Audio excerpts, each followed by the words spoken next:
ரமலானின் இறுதி தருணத்தில் நாம் எல்லாம் அமர்ந்திருக்கிறோம். இந்த ரமலான் கண்டிப்பாக சில விஷயங்களை விட்டு செல்லும் போதுதான் கஷ்டப்பட்டு ஒரு மூமின் நோன்பு இருந்ததற்கான பலாபலன் கிட்டுகிறது. ஏதோ கடந்து போகக்கூடிய நாட்களை போல நான் அந்த ரமலான் ஒரு மூமினுக்கு கடந்து போயிட்டு விட்டது. ஆனால் அந்த ரமலானை வைத்து அவனுக்கு எந்த விதமான ஒரு பெனிஃபிட்டும் பிரயோஜனமும் இல்லாத ஒரு நிலை ஏற்படுகிறது. அதனால் அல்லாஹ்விடத்தில் நீங்கள் இந்த ரமலானை குறித்து கேட்கும் போது, ரப்பே, சென்ற வருடத்தில் அப்துல் காசிமான நான், அப்துல்லாவான நான், ஃபாத்திமாவான நான் வரக்கூடிய காலகட்டங்களில் தலை சிறந்தவனாக வாழ வேண்டும். அதற்கு என்னுடைய ரமலானை நீ ஒரு காரணமாக்கு என்ற துவாவை இந்த ரமலானுடைய கடைசி தருணத்தில் கேட்க நாம் கடமைப்பட்டிருக்கிறோம். ஏன்னா அல்லாஹ் ரப்புல் ஆலமீன் பசியையோ தாகத்தையோ விரும்பக்கூடியவன் அல்ல. அவனுக்கு அதில் எந்த விதமான தேவையும் கிடையாது. ஒரு மூமினை வருத்தி பார்த்து கஷ்டப்படுத்தி பார்த்து அதுல ஏதாவது லாபம் பெனிஃபிட் அவனுக்கு கிடைக்கிறதா என்றால் நிச்சயமாக கிடைக்காது. அவன் எதிர்பார்ப்பது ஒன்றே ஒன்றுதான். அல்லாஹ் சொல்வதை போல, குதிபா அலைக்குமுஸ் ஸியாம், நோன்பு கடமையாக்கப்பட்டிருக்கிறது. கமா குதிபா அலல்லதீன மின் கபலிக்கும், உங்களுக்கு முன்னால் வாழ்ந்த மக்களுக்கு நோன்பு கடமையாக்கப்பட்டது போல உங்களுக்கு நோன்பு கடமையாக்கப்பட்டிருக்கிறது. லஅல்லக்கும் தத்தகூன், நீங்கள் இறைவனை அஞ்சியவர்களாக ஆக வேண்டும் என்பதற்காக. இந்த அஞ்சுதலும் இந்த தவக்குலும் நமக்கு கண்டிப்பாக ஏற்பட்டாக வேண்டும். இல்லை என்று சொன்னால் பசித்திருப்பதிலேயோ தாகித்திருப்பதிலேயோ அல்லாஹ்விற்கு எந்த விதமான பெனிஃபிட்டோ பிரயோஜனமோ கிடையாது. சகோதரர்களே, அல்லாஹ்விடத்துல நேரடியாக கேட்டு பெற்ற எத்தனையோ சஹாபாக்கள், எத்தனையோ நபிமார்கள், எத்தனையோ நல்லோர்கள், அவங்க எப்படி நேரடியாக கேட்டு பெற்றார்களோ அந்த ஒரு பவர் நமக்கு கிடைக்கணும். இந்த ரமலான்ல முழுமையான முறையில் அவனை சார்ந்து இருக்கக்கூடிய ஒரு மனப்பக்குவமும் பயிற்சி இந்த ரமலானில் நமக்கு ஏற்பட வேண்டும். உண்மையிலேயே அந்த நேரம், நோன்பு திறக்கக்கூடிய நேரம், தவக்குடைய உச்சத்தில் இருக்கக்கூடிய நேரம். எப்படிப்பட்ட வார்த்தையை சொல்கிறோம்?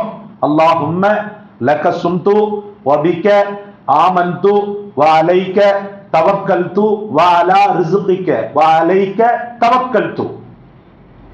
உனக்காகவே நோன்பு வைத்தேன், உன்னையே நான் நம்பினேன், உன்னுடைய ரிஸ்கை வைத்தே நான் என்ன செய்தேன்? நோன்பை திறக்கிறேன், இந்த நோன்பை நீ ஏற்றுக்கொள் அப்படின்ற இந்த பதத்தில் இருக்கக்கூடிய அந்த நம்பிக்கை இருக்குது பாருங்க. இந்த நம்பிக்கை இஃப்தாருடைய டைம்ல பிறக்கணும். 30 இஃப்தார்கள் சேர்ந்து ஒரு பெரும் தவக்குல் என்ற மாபெரும் பிரபஞ்சத்தை அவனுடைய உள்ளத்தில் ஏற்படுத்தணும். அதுதான் நோன்புடைய தாத்பரியமே, நோன்புடைய மோட்டிவே அதுதான். ஏதோ கடந்து போகுது நாட்கள், நானும் பசிச்சிருந்தேன் தாகிச்சிருந்தேன் அப்படின்னு சொல்லி ஒருத்தர் இருந்தார் என்று சொன்னா அதுல எந்த விதமான பிரயோஜனமும் கிடையாது. உலக பிரசித்தி பெற்ற ஹதீஸ் பல தடவை உங்களுக்கு சொல்லப்பட்டிருக்கலாம், நீங்கள் படித்திருக்கலாம். அன்பிற்குரியவர்களே, அல்லாஹ்விற்காக அப்படின்ற இந்த தவக்குல், இறைவனை மட்டுமே அப்படின்ற இந்த தவக்குல் ஒரு 3 பேருடைய வாழ்க்கையில் பெரும் துயரத்தில் இருந்தவர்களை காப்பாற்றியது. 3 பேரும் கொய்க்குள் மாட்டிக்கொண்டார்கள். எவ்வளவோ வாசல் அடைக்கப்பட்ட அந்த குகையில் அந்த பாறாங்கல்லை நகர்த்துவதற்கு எவ்வளவோ முயற்சி செய்தார்கள், முடியவில்லை.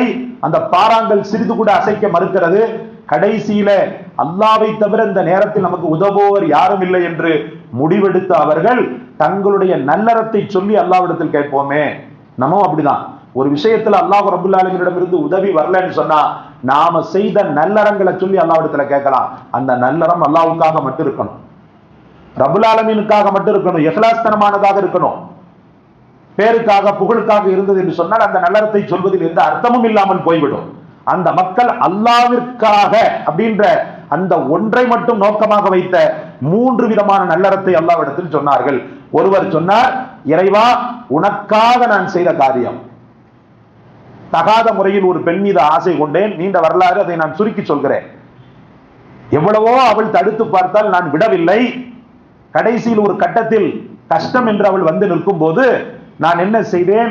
என்னுடைய உள்ளத்தில் இருந்த அந்த சைத்தானிய உணர்வுக்கு ஆட்பட்டு அவளிடத்தில் உன் தேவையா நிறைவேற்றணும்னு சொன்னா, நீ ஏன் தேவையை நிறைவேற்றணும்னு உடனே பசி பட்டினி வறுமையின் கோரம் அவளும் ஒத்துக்கொண்டால், ஒத்துக்கொண்டு அந்த தகாத காரியத்திற்காக அவள் அருகில் நான் அமர்ந்தேன். அருகில் அமர்ந்து வேலைகளில் நான் ஈடுபடக்கூடிய நேரத்தில் அவள் சொன்னால், இத்தகில்லா, அல்லாஹ் நீ பயந்துக்கோ அப்படின்டா. எனக்கு விலவெடுத்து போச்சு. அந்த நேரத்தில் அல்லான்ற வார்த்தையில நான் அப்படியே விலவெடுத்து போனேன். என்ன பண்ண, ஒட்டு மொத்தமா அப்படியே அந்த காரியத்தை கை கழுவிட்டு அவளுக்கு தேவையான அனைத்தையும் நான் சிறப்பான முறையில் நான் என்ன செய்தேன், பொருளாதார உதவியை செய்து அவளை நான் அனுப்பி வைத்தேன். ரப்புல் ஆலமீனே, வசதி வாய்ப்புகள் வழிவாசல்கள் திறந்தும் கூட உன்னை பயந்து இத்தகில்லான்ற வார்த்தைக்கு கட்டுப்பட்டு நான் அந்த பாவத்தை விட்டமைக்காக என்னை நீ மன்னித்து விடு, எனக்கு நீ கருணை காட்டு அப்படின்னு சொல்லி 3 பேரும் சேர்ந்து தள்ளினார்கள். சிறிது அது அசைந்து கொடுத்தது. சின்ன ஒரு கேப்பை அது உண்டாக்கியது, அவ்வளவுதான். இன்னொருவர் துஆ செய்தார், ரப்புல் ஆலமீனே, எந்த ஒரு காரண காரியமாக இருந்தாலும் என் தாய் தகப்பனுடைய மஷோராவில் இல்லாமல், என் தாய் தகப்பனை கலந்தாலோசிக்காம, அவங்களுக்கு நான் செய்யாம நான் அந்த காரியத்தை நான் செய்ய மாட்டேன். பால் கறந்து விற்பனை செய்யக்கூடிய நான் ஒரு முறை பாலை கறந்து முதலாக என் தாய் தகப்பனுக்கு தான் கொடுப்பேன். அவங்கள்ட்ட தான் எல்லாமே, அவங்களுக்கு தான் நான் கொடுத்துட்டு அதுக்கப்புறம் தான் மற்ற நம்மளுக்கெல்லாம் எடுத்து நம்ம குடும்பத்தாருக்கெல்லாம் எடுப்போம். அப்படி கொடுக்கக்கூடிய நேரத்தில் என்னுடைய தாய் தகப்பனுடைய அறையை நான் திறந்து பார்க்கும்போது நன்றாக அயர்ந்து தூங்கி கொண்டிருந்தனர். சிறிது நேரம் நான் விழிப்பார்கள் என்று கவனித்தேன். ஆனால் அவர்கள் அசந்து தூங்கி கொண்டிருந்தனர். இடையில் எழுப்ப எனக்கு மனமில்லை. அதே போல என் தாய் தகப்பனுக்கு முன்பு என் பிள்ளைகளுக்கும் என் மனைவி மக்களுக்கும் நான் என் உணவை கொடுப்பதற்கும் எனக்கு மனமில்லை. புகாரில் வருகிறது இந்த ஹதீஸ். அப்படியே நின்று கொண்டிருந்தேன். கடைசியில என் தாய் தகப்பன் ஏதோ ஒரு இயற்கை தேவைக்காக எழுந்திருக்கும் போது என் தாய் எழுந்த உடனே என் தந்தையும் எழுந்து விட்டார். மகனே, ஏன் இப்படி நின்று கொண்டிருக்கிறீர்கள் என்று கேட்கும் போது, நீங்க சாப்பிடாம நாங்க எப்பமா சாப்பிட்டு இருக்கிறோம், அதனாலதான் பிள்ளைகள் கதறிக்கிட்டு இருக்கு, நீங்க சாப்பிடணுன்றதுக்காக தான் நின்றுட்டு இருக்கிறேன். உடனே என் தாய் தகப்பன் என்னை உச்சி முகர்ந்தனர், எனக்காக துஆ செய்தனர். பாலை அவர்கள் அருந்திவிட்டு என் மகன் எவ்வளவு மதிப்பு வைத்திருக்கிறான் எங்கள் மீது என்று என்னை நெகிழ்ச்சியில் என் மீது நெகிழ்ச்சி அடைந்தனர். ரப்பே, இது முழுக்க முழுக்க முழுக்க முழுக்க ஒரு திருப்தியை வைத்து மட்டும்தான் நான் செய்தேன் அப்படின்னு சொல்லி இந்த இக்கட்டத்திலிருந்து எங்களை இந்த இக்கட்டிலிருந்து காப்பாற்று என்று பலம் கொண்ட மட்டும் அந்த பாறாங்களை தள்ளும் போது லேசாக அது அசைவு கொடுத்தது, முன்னை விட லேசாக அசைவு கொடுத்தது. மூன்றாவது, இதுதான் மெயின் கேட்டகரி. அவர் சொன்னார், ஒரு சின்ன வேலைப்பாடுகளுக்காக என்னுடைய வீட்டு வேலைக்காக நான் சில கூலி ஆட்களை நியமனம் செய்தேன். கூலி ஆட்களை அமர்த்தினேன். எல்லாரும் வேலை செஞ்சாங்க, எல்லாருக்கும் காசு கொடுத்தேன். ஆனா ஒருத்தர் மட்டும் காசை வாங்காம என்ன செஞ்சிட்டாரு, போயிட்டார்.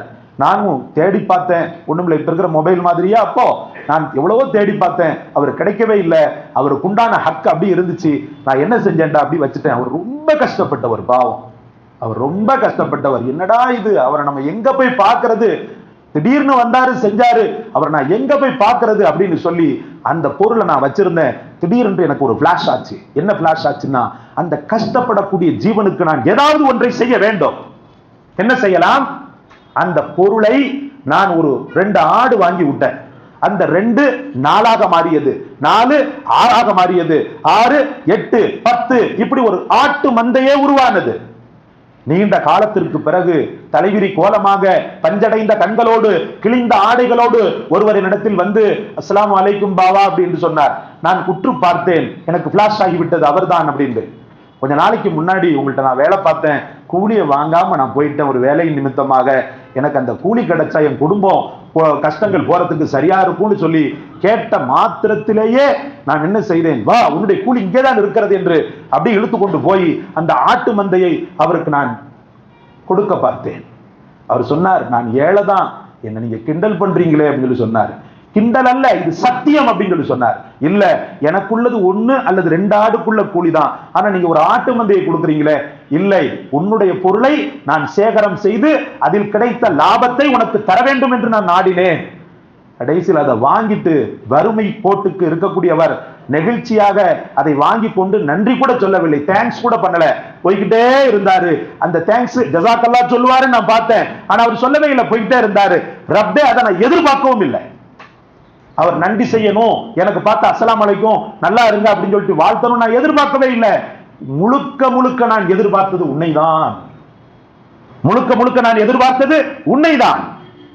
உனக்காக செய்த இந்த நல்லறத்தை, இஹ்லாஸோடு செய்த நல்லறத்தை நீ கபூலியத் செய்ய வேண்டும், எங்கள் கஷ்டங்களை தீர்க்க வேண்டும் என்று 3 பேரும் சேர்ந்து அல்லாஹு அக்பர் என்ற பலம் கொண்ட வார்த்தையை கொண்டு தள்ளினர். அந்த பாறை முழுவதுமாக இடம் கொடுத்து வழிவாசலை திறந்து வைத்தான் அந்த ரப்புல் ஆலமீன்.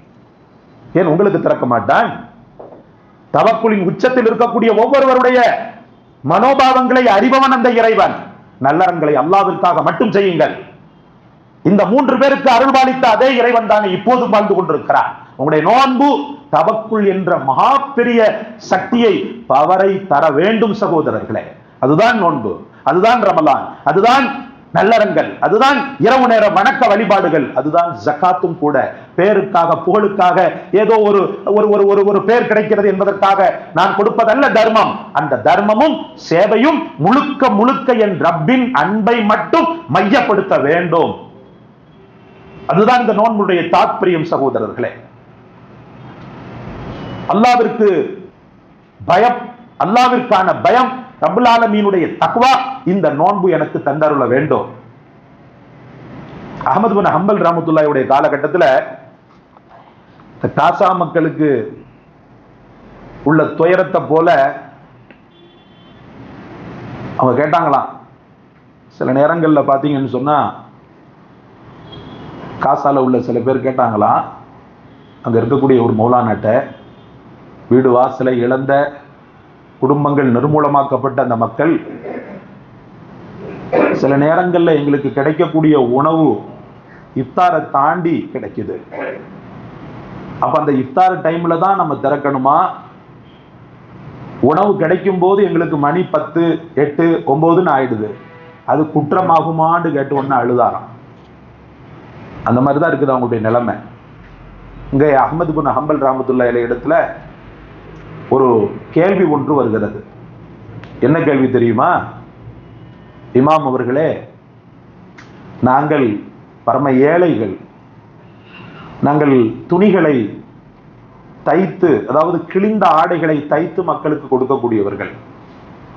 அப்படி இருக்கையில நாங்க வீட்டுல விளக்கு வசதி கிடையாது எங்களுக்கு. அந்த காலத்துல விளக்குக்கு எண்ணெய் வாங்குறது கூட வசதியற்ற நிலையில வாழ்ந்தாங்க மக்கள். அப்போ நாங்க என்ன பண்ணுவோம், வெளியில உட்கார்ந்து இருப்போம், நிலா வெளிச்சத்துல உட்கார்ந்து இருப்போம். ராணுவம், அரசாங்கத்தை சார்ந்த ராணுவம் லைட் பிடித்து கொண்டு, லாந்தர் லைட்டுகள் இருக்கிறது அல்லவா அந்த காலத்துல, பேரமாக்ஸ் என்னமோ ஒரு பேர் சொல்லுவாங்க, பெட்ரோமாக்ஸ், அந்த பெட்ரோமாக்ஸ் லைட்டை அல்லது அந்த காலத்தில் இருந்த லாந்தர் விளக்குகளை எடுத்துக்கொண்டு வீதி உலா செல்வர். சிறிது நேரம் அவர்கள் அப்படியே கடந்து கடந்து கடந்து கடந்து ராணுவம் அணிவகுத்து செல்லும். அந்த நேரத்தில் ஒரு 10-15 நிமிஷம் எங்களுக்கு அந்த வெளிச்சம் கிடைக்கும். அந்த லாந்தர் விளக்கின் வெளிச்சம், அந்த போரமாக்ஸுடைய வெளிச்சம், பெட்ரோமாக்ஸுடைய வெளிச்சம் எங்களுக்கு கிடைக்கும். அந்த வெளிச்சத்துல நாங்க துணி தைக்கலாமான்னு கேட்டாங்களாம். எவ்வளவு வறுமை பாருங்க. அந்த வெளிச்சம் எங்களுக்குள்ளது அல்ல, அது ராணுவத்திற்குரியது. அந்த ராணுவத்து மக்களுக்கு இருக்கக்கூடிய அந்த ராணுவத்திடமிருந்து கிடைக்கக்கூடிய அந்த வெளிச்சத்துல எங்கள் வறுமையை போக்கக்கூடிய, வஜீவனத்தை தரக்கூடிய அந்த துணியை அந்த வெளிச்சத்துல பார்த்து தைக்கலாமான்னு கேட்ட உடனே அஹ்மத் பின் ஹம்பல் ரஹ்மத்துல்லாஹி அலைஹி அழுதுருவாங்க. அழுதுட்டு சொல்லுவாங்க, ஹாதல் வரவு, இதுதான் பேணுதல். யார் குடும்பம் அது? இப்படி ஒரு கேள்வியை கேட்ட குடும்பம் யார் குடும்பம் என்று கேட்கும் போது வலிமார்களின் மணிமகுடத்தில் ஒரு வலிமார்களின் மணிமகுடமாக திகழ்ந்த பிஷ்ருல் ஹாஃபி ரஹ்மத்துல்லாஹி அலைஹி அன்னாருடைய குடும்பம். சொன்னாங்களாம், பிஷ்ருல் ஹாஃபியினுடைய குடும்பமா? அந்த குடும்பத்திடமிருந்தான் பேணுதல் என்பது கொஞ்சம் கொஞ்சமாக உலகத்திற்கு பரிசு தரப்படுகிறது. அந்த குடும்பத்தாரிடமிருந்துதான் பேணுதல் என்ற ஒன்றே வெளிக்கிளம்பி மற்றவர்களுக்கு பங்களிக்கப்படுகிறது என்று சொல்வார்களாம். அந்த அளவுக்கு அன்பிற்குரியவர்களே, அந்த காலத்து மக்கள் ஹலால் ஹராமில் பேணுதலை காட்டினர். அந்த பேணுதலை உங்களுடைய ரமலான் தந்ததா? உண்மையிலேயே அது ரமலான் உங்களுக்கு சிறந்த பரிசை தந்திருக்கிறது. வெறும் பசி பட்டினியை மட்டும் தந்துவிட்டு செல்லக்கூடிய ரமலான் அல்ல சகோதரர்களே. பேணுதல் என்ற, தக்வா என்ற, மிகச்சிறந்த தவக்குள் என்ற பொக்கிஷங்களை உங்களுக்கு போட்டு செல்கிறது என்று சொன்னால் அந்த ரமலான் உங்களுக்கு மிகச்சிறந்த ரமலானாக இருக்கிறது என்பதை நீங்கள் உணர்ந்து கொள்ளலாம். அந்த மாதிரி துஆ செய்யுங்க அல்லாஹ்விடத்துல. கடைசி 10 கடைசி தருணம் யா அல்லாஹ், எப்படி நீங்கள் ஆரம்பத்தில் ரஹமத்து கேட்டீர்களோ, மகபிரத்தை கேட்டீர்களோ, கடைசியில் நரக விடுதலை இதுக்கும் என்னாரை கேட்டீர்களோ, நாலாவதாக நீங்கள் கேட்கக்கூடிய ஒன்று, யா அல்லாஹ், இந்த ரமலான் உன்னால் கபூலியத் பெற்றதாக, எனக்குள் பெரும் மாற்றத்தை ஏற்படுத்தக்கூடியதாக, என்னை மனிதர்களில் சிறந்தவனாக உருவாக்குவதற்கு நீ தௌஃபீக் செய் நாயனே என்று அல்லாஹ் இடத்துல கேளுங்க. அல்லாஹ் நம் அனைவருக்கும் தௌஃபீக் செய்வானாக. நம் முன்பின் பாவங்கள் அனைத்தையும் மன்னிப்பாயனாக. உலக வரலாற்றில் அன்பிற்குரிய அல்லாஹ்வின் பெருமக்களே, நமக்கும் அல்லாஹ் ரப்பல் ஆலமீன் சிறந்த நோன்பாளிகள் என்ற பட்டியலை தருவானாக. அவன் பிரத்யேகமாக தரக்கூடிய ரையான் என்ற அதிமதுர சொர்க்கத்தை அல்லாஹ் ரப்பல் ஆலமீன் நம் அனைவருக்கும் நசீபாக்குவானாக. வாஹிர் தாவானா அனில் ஹம்துலில்லாஹி ரப்பில் ஆலமீன்.